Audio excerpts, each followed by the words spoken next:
네.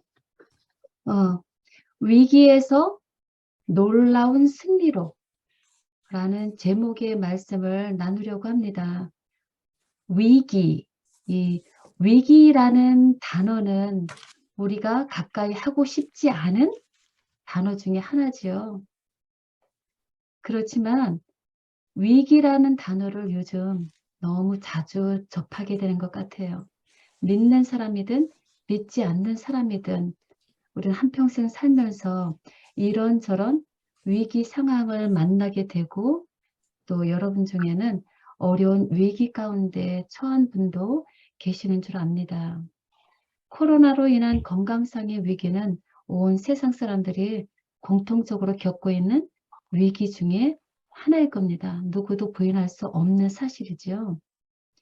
그리고 그 외에도 경제적인 위기로 인한 경제적인 이유로 인한 위기라든가 또 교육계나 가정교육의 부재로 인한 부도덕으로 인해서 정말 다시는 회복될 수 없을 것 같은 그런 부도덕의 위기 속에 우린 살고 있습니다. 현대文明은 최첨단을 걷고 있다고 하지만 그 혜택을 누리고 있는 우리들은 오히려 여러 해결하지 못하는 문제들로 탄식하고 고민하고 있지 않습니까? 그런데 위기는 하나님의 백성들 사이에 영적인 싸움으로 이어질 때는 정말 더욱 심각한 결과를 낳을 수도 있습니다. 위기는 다른 사람들에 의해서 생길 수도 있지만 때로는 하나님에 의해서 허락될 수도 있어요. 그리고 그 위기는 누군가를 쓰러뜨리지만 또 어떤 위기는 다른 누군가에게 오히려 더 큰 성장과 발전이 되는 긍정적인 결과를 가져올 수도 있는 것이 위기입니다. 어쨌든 우리는 그 위기에서 살아남아야 하지 않겠습니까? 그래서 그 위기를 해결하고 이길 수 있는 방법이 있다면 그것이 무엇일까요? 우리는 이것을 성경에서 찾아야 합니다. 성경에는 셀 수 없는 위기들과 그 결과들을 기록하고 있기 때문에 우리가 승리할 수 있는 지혜를 얻을 수 있다고 생각합니다. 그래서 로마서 15장 4절에 의하면 무엇이든지 전에 기록된 바는 우리의 교훈을 위하여 기록된 것이니 우리로 하여금 인내로 또는 성경의 위로로 소망을 가지게 하려 함이라 라고 하신 말씀을 갖고 우리에게 주시죠. 그것처럼 우리가 당하는 위기를 인내로 또는 소망을 품고 살아가게 되기를 간절히 소망하면서 오늘 말씀을 같이 나누려고 합니다. 사도행전 6장 말씀이에요. 이 사도행전 6장 1절에서 8절까지 해서 우리는 위기에서 놀라운 승리를 이룬 교회의 모습을 묵상해 보려고 합니다. 이 말씀은 마지막 시대를 살아가는 기독교인으로서 사단의 공격이 맹렬하게 닥칠 때 어떻게 살아가야 하는가, 그리고 우리를 도우시는 성령님의 능력을 잘 보여주거든요. 그래서 정말 중요한 말씀이라 생각합니다. 신약시대의 이 당시 초기 교회, 여러분도 아시겠지만 성령님의 도우심으로 교회는 양적으로 엄청 신속히 팽창된 시대입니다. 그렇게 교회의 제자도 많아지고 성장하는 하나님의 교회의 승리의 때예요. 그런데 교회가 그렇게 성장해 가는 와중에도 예측하지 않는 위기가 찾아온다는 사실이죠. 어떤 문제일까요? 성경에 보면 교회의 신자들 간에 의심과 불평과 원망의 정신이 나온 거예요. 성경에 기록한 대로 한번 읽어볼까요? 6장 1절 한번 어느 분이 읽어주시면 좋겠네요. 그때 제자가 더 많아졌는데 헬라파 유대인들이 자기의 과부들이 매일의 구제에 빠짐으로 히브리파 사람을 원망하니. 네, 아멘. 감사합니다.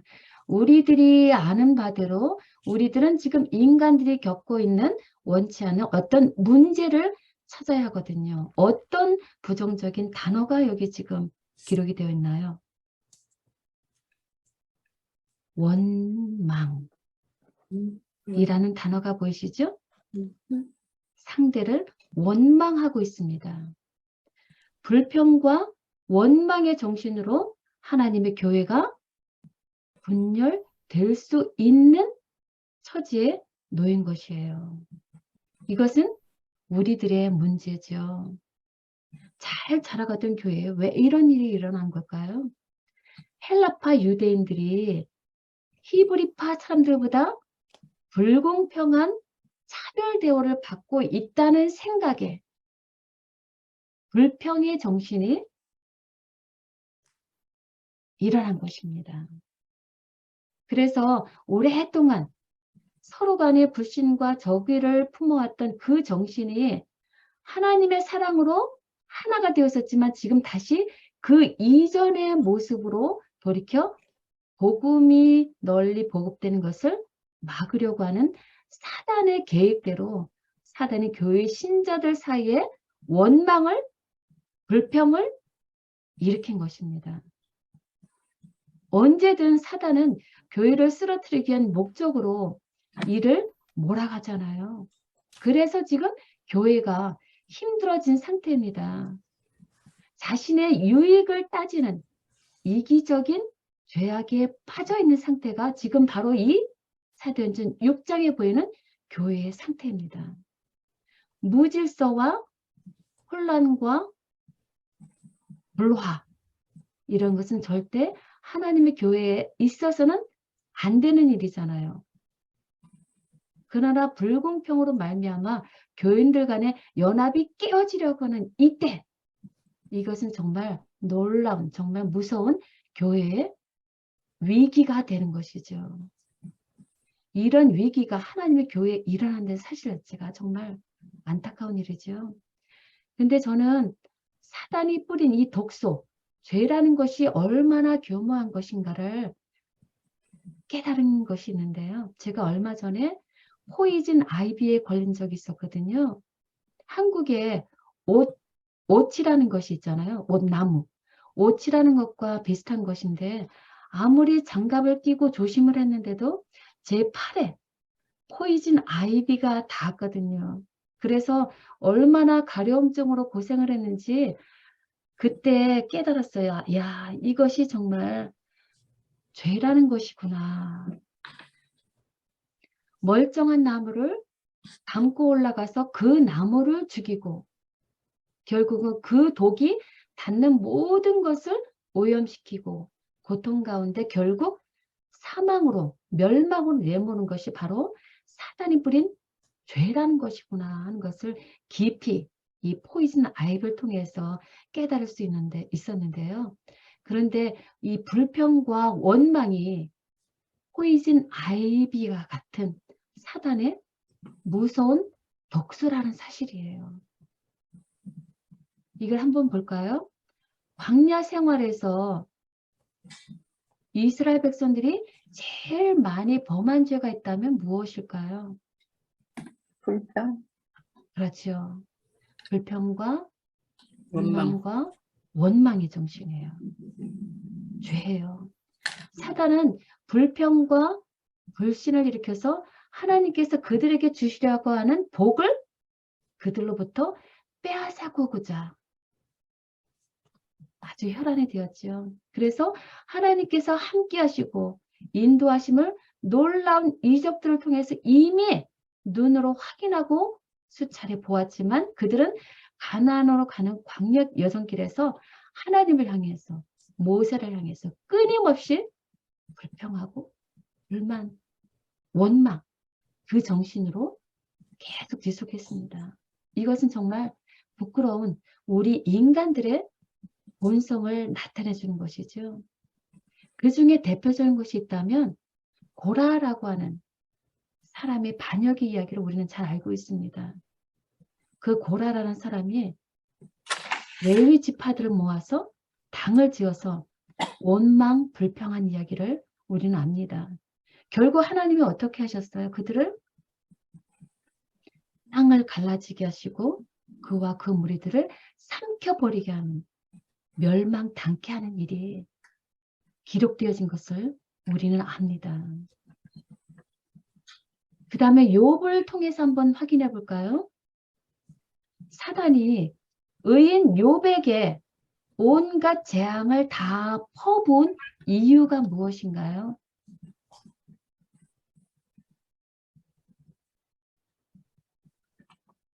왜 욥에게 이런 온갖 재앙을 사단이 다 퍼부었을까요? 예. 동일해요. 욥의 하나님과 입에서 하나님을 원망하고 음. 불평하게 하려는 것이죠. 의인 욥을 하나님께 대한 불평과 원망으로 이끌어 나가게 하려 하는 것이 사단의 계획이었습니다. 이처럼 우리를 향한 사단의 공격 무기는 바로 불평과 원망이라고 하는 두려운 사실이에요. 저는 이전에 불평과 원망이 이렇게 무서운 죄인지를, 이렇게 무서운 사단의 정신인지를 깨닫지 못했어요. 그래서 얼마나 우리도 자주 불평과 원망을 하고 살아갔는지 제 자신을 다시 한번 돌이켜보게 되었어요. 이 정신에서 돌이켜서 우리는 하나님의 은혜로 회복이 되어야 할 줄 압니다. 아멘. 하나님의 은혜를 깊이 깨닫고 감사할 때 우리는 서로 형제 간의 화평과 질서가 회복될 것입니다. 시편 50편 23절에는 이런 말씀을 기록해요. 감사로 제사를 드린 자가 나를 영화롭게 하는 자이니 내가 그들에게 하나님의 구원을 보여줄 것이다. 라는 약속의 말씀이 있습니다. 하나님의 은혜를 감사할 때 하나님께서 구원 주시겠다는 약속을 기억하며 살게 되길 바랍니다. 그래서 문제는 그들의 불평과 원망의 정신이었어요. 그것이 교회에 당한 문제였고요. 또 다른 문제 하나가 있다면 그 교회는 사도들이 너무 바빠져서 일을 분담해야 할 필요가 있었습니다. 교회가 갑자기 성장하다 보니까 사도들이 너무나 많은 일들로 책임 부담이 무거워진 것이죠. 그래서 영적인 생명의 말씀과 구제 사업과 교인들의 문제들을 돕는 다른 일들을 부담해야 할 때가 되었습니다. 그럼 어떻게 이 교회 문제를 해결할까요? 여러분들은 어떻게 이 문제를 해결하시겠습니까? 저는 첫째는요, 위기의 원인을 찾아 아는, 그 위기의 원인을 찾아서 알고 그것을 해결하려는 노력이 필요하다고 생각합니다. 위기를 불러온 정신, 즉 불순종의 허물과 죄를 깨닫고 빨리 알아서 회개하고 화평케 되는 일이 필요합니다.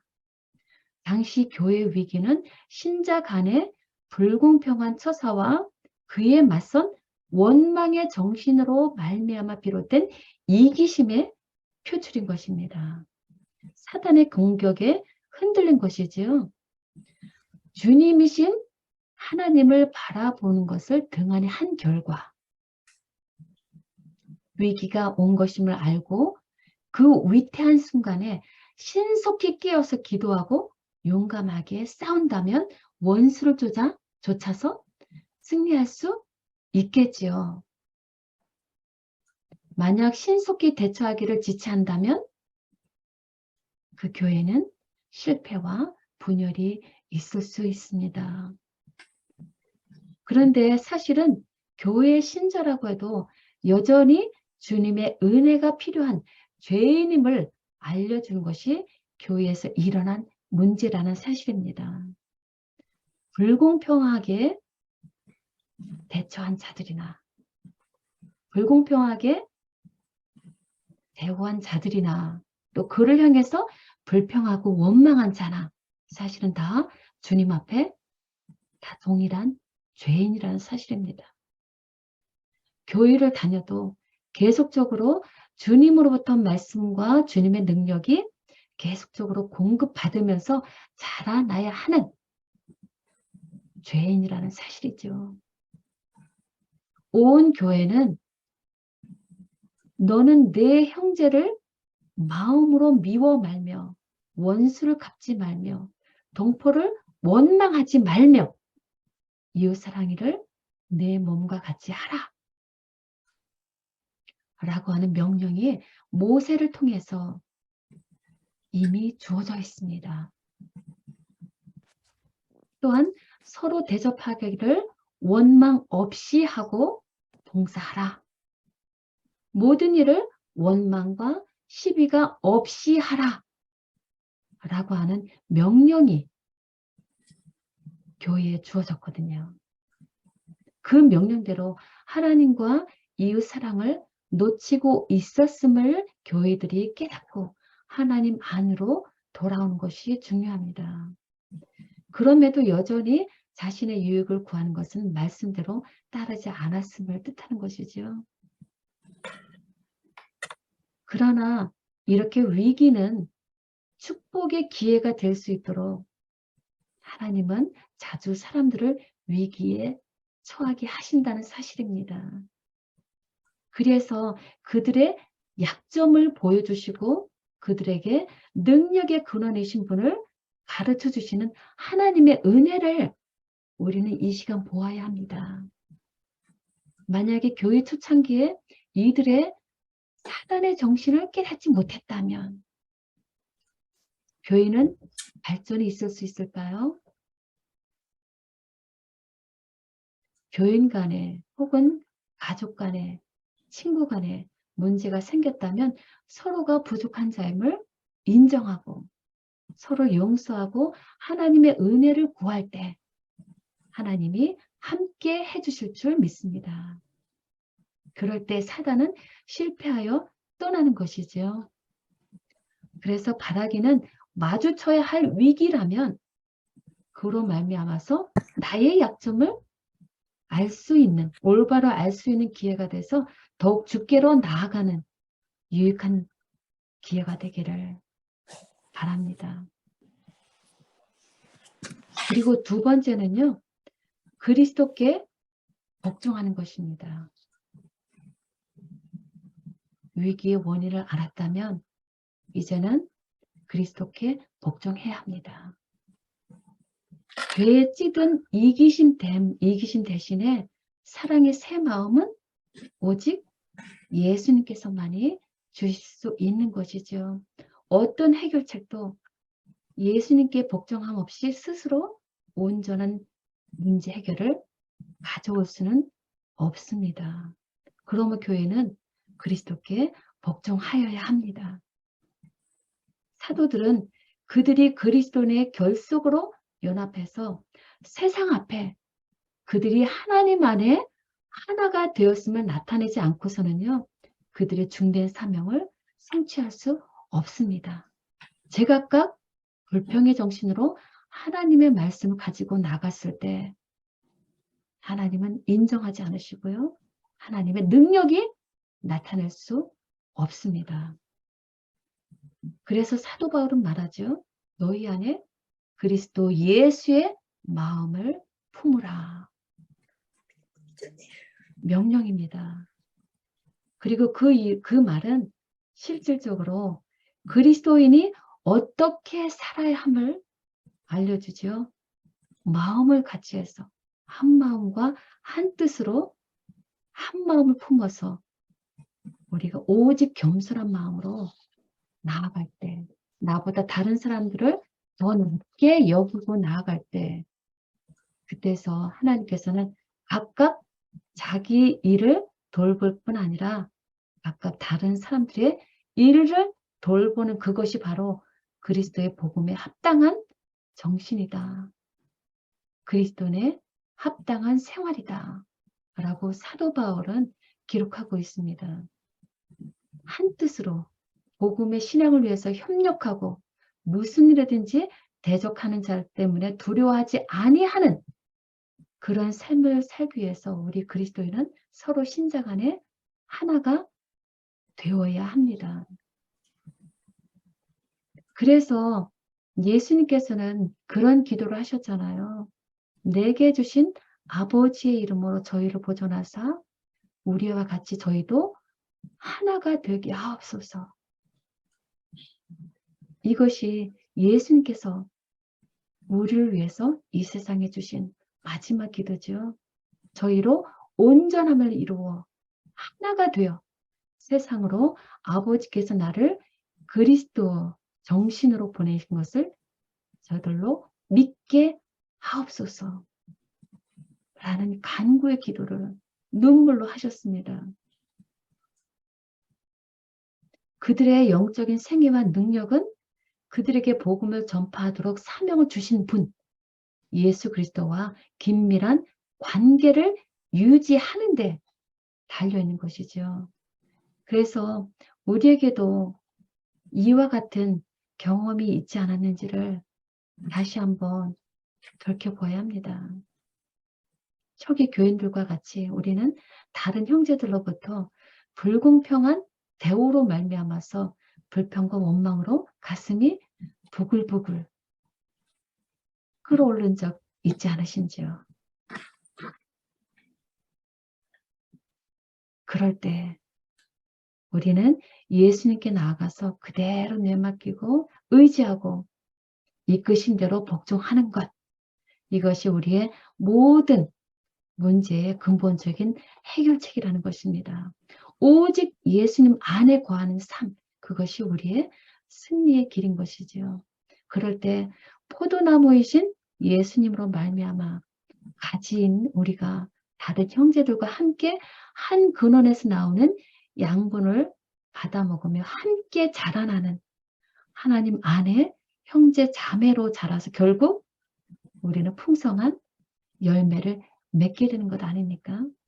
그 열매를 맺기 위해서 하나님은 때로 우리에게 이런 위기를 허락하신다는 사실입니다.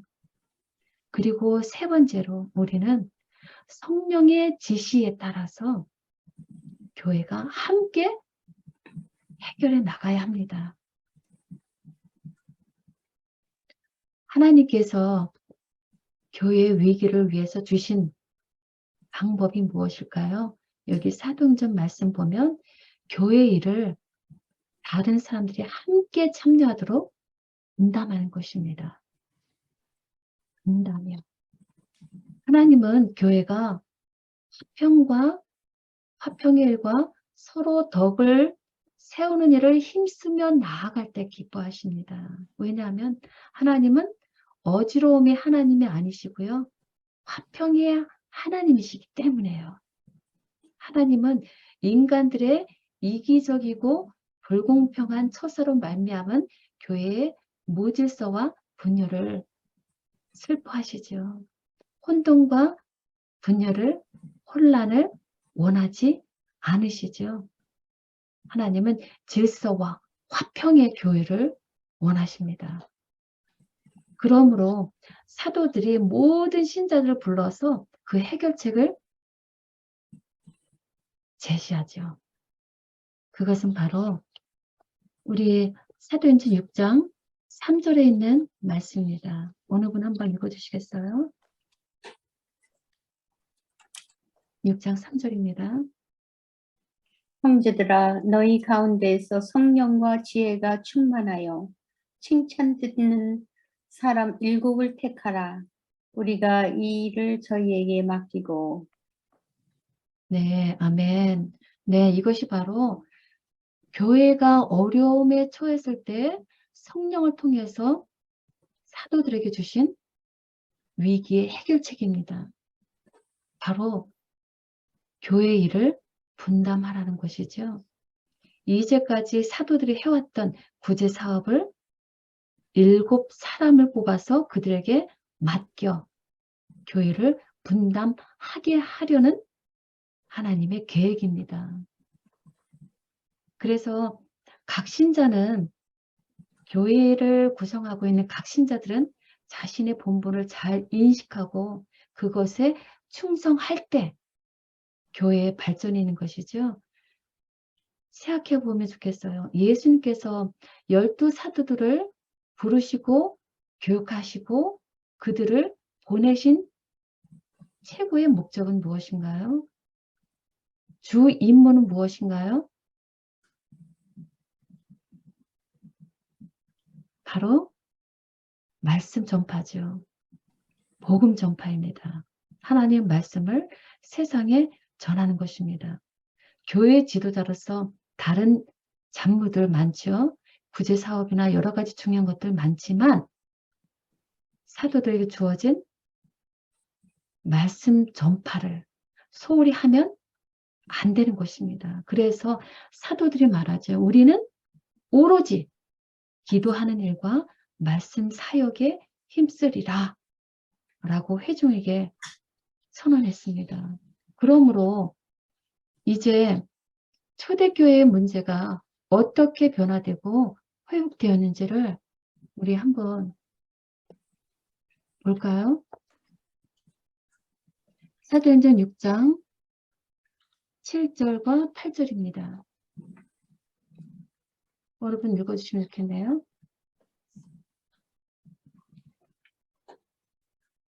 하나님의 말씀이 점점 왕성하여 예루살렘에 있는 제자의 수가 더 심히 많아지고 거대한 제사장의 무리도 이 도에 복종하니라. 스데반이 은혜와 권능이 충만하여 큰 기사와 표적을 민간에 행하니. 아멘. 네, 감사합니다. 여기 이전에요.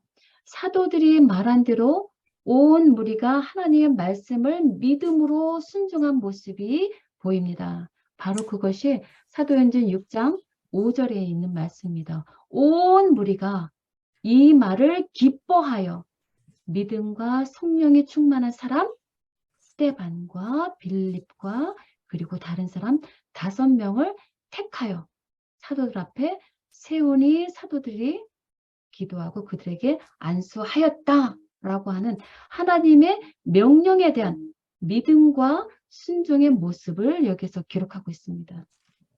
그래서 그 결과 지금 하나님께서 어떻게 그들을 축복하셨는지 교회가 어떻게 변화되었는지를 지금 사도행전 6장 7절 8절에서 기록하고 있는 것이죠. 정말 놀랍지 않습니까? 하나님의 말씀이 점점 왕성하여 예루살렘에 있는 제자 수가 더 심히 많아지고 허다한 제사장의 무리도 이 도에 복종하니라. 그 중에 스데반은 은혜와 권능이 충만하여 큰 기사와 표적을 민간에 향하였다라고 말씀합니다. 정말 놀라운 일이 일어났습니다. 교회가 숫자가 심히 불어났고요. 세력이 강해졌습니다. 그리고 완악한 제사장들마저도 수많은 사람들이 그리스도를 받아들인 기적과 같은 일이 이 지금 초대 교회에 일어났어요. 이것은 교회의 질서와 화평이 다시 회복되었다는 증거죠. 사단이 교회를 쓰러뜨려고 했지만 성령의 지시대로 그리스도께 복종하고 서로 연합하였을 때 하나님 말씀대로 교회 전체를 세우고 그 일을 각자가 맡겨진 일을 잘 감당하였을 때 이루어진 하나님 놀라운 결과가 바로 하나님께서 이 일을 기뻐하셨다는 증거가 되는 것이죠. 그런데 생각해 볼 것이 있어요. 교회가 심히 성장한 이유가 무엇일까? 물론 여러 가지 있겠지만 이런 이적 같은 이런 일이 가능했던 것은 사도들과 집사들의 협력과 열심으로 하나됨이었던 것입니다. 하나됨.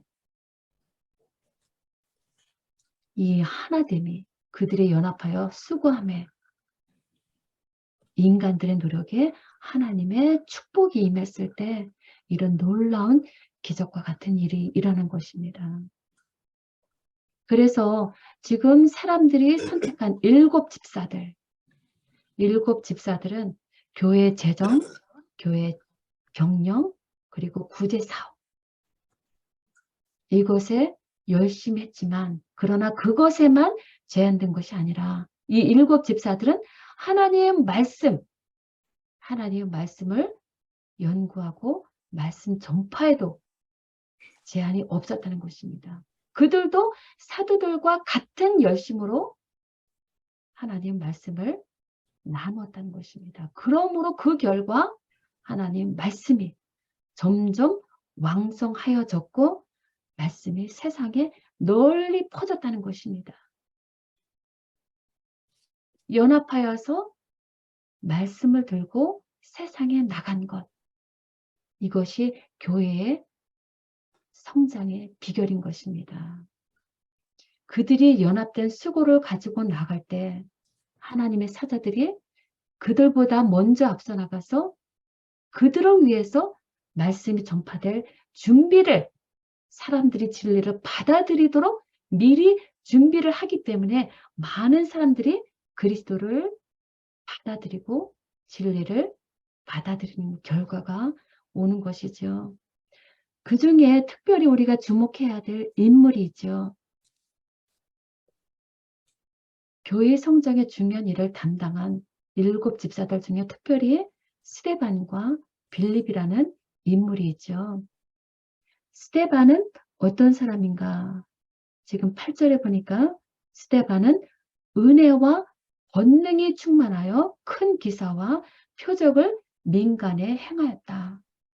라고 그렇게 하고 있고요. 그 다음에 7장에 보면 스데반이 지혜와 성령으로 말함을 제사장들이 능히 당치 못하였다. 라고 기록하고 있죠. 자신을 음해해서 자신을 거짓 증거하는 자들과 그리고 자신을 죽이려고 하는 자들까지도 스데반은 그들을 용서하고 죽음 앞에서까지 끝까지 예수님을 증거하다가 결국 어떻게 됐어요? 돌에 맞아 죽임을 당한 그리스도교의 첫 순교자 스데반이 탄생하게 된 것이죠. 그리고 빌립은 어떤 사람인가요? 이 전도자 빌립은 사마리아에 복음을 전했던 사람이고요. 그리고 에디오피아 내시에게 침례를 베풀었던 사람입니다. 그러면 이 사람들이 등장했다는 뜻은 무엇인가요? 이들은 처음에 초대교회 문제, 히브리파 유대교인과 헬라파 유대인들 간에 서로 원수가 되어서 불평과 원망을 자아냈던 그 사단의 정신이 지배했었던 때였다면 지금 이 당시는 예수 그리스도의 사랑과 품성이 교회에서 나타내지었다는 것이죠. 즉 다시 말씀드리면 문제가 사단의 정신으로 말미암아 교회가 흔들리고 분열될 위기에 있었다면 이제 어떻게 변화가 되었어요? 원수까지도 사랑해서 죽음까지 자신의 목숨까지 내어줄 수 있는 하나님의 정신을 닮은 하나님의 일꾼이 배출된 교회로 변화가 되었다는 것입니다. 이것이 바로 그리스도로 말미암아 교회가 하나로 연합되어서 말씀을 전파했을 때 나타난 축복의 결과라는 것입니다. 정말 얼마나 놀라운 결과인가요? 성령의 능력과 신자 간의 말씀으로 하나가 돼서 복음을 들고 세상을 전진해 나갈 때 성령은 반드시 능력으로 역사하신다는 것입니다. 이것이 하나님께서 가장 기뻐하시는 일이 아닐까요? 하나님의 계명을 순종하고 예수 믿음으로 형제간에 서로 사랑하는 이것이야말로 하나님께서 영광 받으시는 것입니다. 그래서 이들에게 이르러온 결과는 교회를 사랑하신 하나님께서 그들의 죄악을 용서하시고 그들에게 성령의 능력을 주셔서 말씀을 전파하도록 함께 하신 하나님의 은혜가 아니면 결코 있을 수 없는 이적이라는 것입니다. 우리와 같은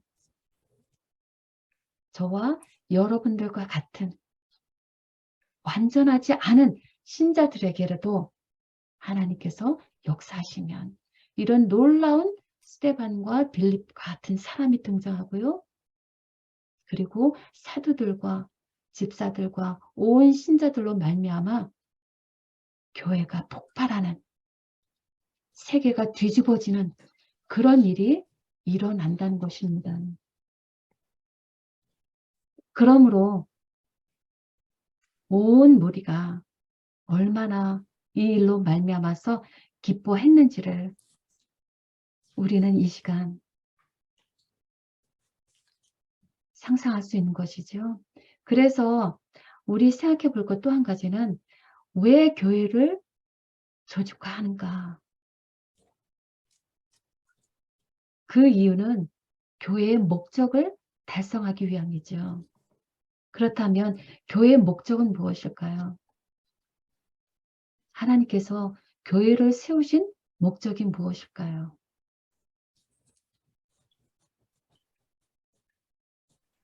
사도행적이라는 책 제1장에 보면 이렇게 기록하고 있죠. 교회는 사람을 구원하기 위해 하나님께서 세우신 기관이다. 사람을 구원하기 위해 하나님께서 세우신 기관입니다. 교회는 봉사를 위해서 조직된 것입니다. 그래서 교회의 사명은 온 세상에 복음을 전하는 것이죠. 그러므로 하나님께서 어둠에서 불러내어 그의 기이한 빛 가운데 들어가게 하신 교인들을 통해서 하나님의 사랑과 하나님의 영광을 드러내고자 하는 것이 바로 교회라는 것이죠. 우리를 부르신 목적, 교회로 불러서 신자 되게 하신 목적, 하나님의 사랑과 하나님의 영광을 온 세상에 드러내고자 함이라는 것이죠. 그래서 하나님의 뜻과 계획이 성취되도록 세우신 기관이 바로 교회고요. 바로 우리들 각자라는 것이죠. 그래서 교회의 사명을 감당하기 위해서 하나님은 인재를, 사람을 쓰시는데 어떤 조건으로 사람을 부르시는지 오늘 사도행전 6장을 통해서 같이 한번 보실까요? 예, 사도행전 6장 3장에는 어떤 조건으로 하나님이 일꾼을 부르시나요? 성령과 지혜가 충만하여 칭찬받는 사람. 네, 아멘, 맞습니다. 하나님은 하나님의 일을 감당하기 위해서 성령과 지혜가 충만한 사람을 쓰신다는 것이죠. 성령의 내적 충만을 경험하고 있는 자. 다니엘과 요셉 같은 사람.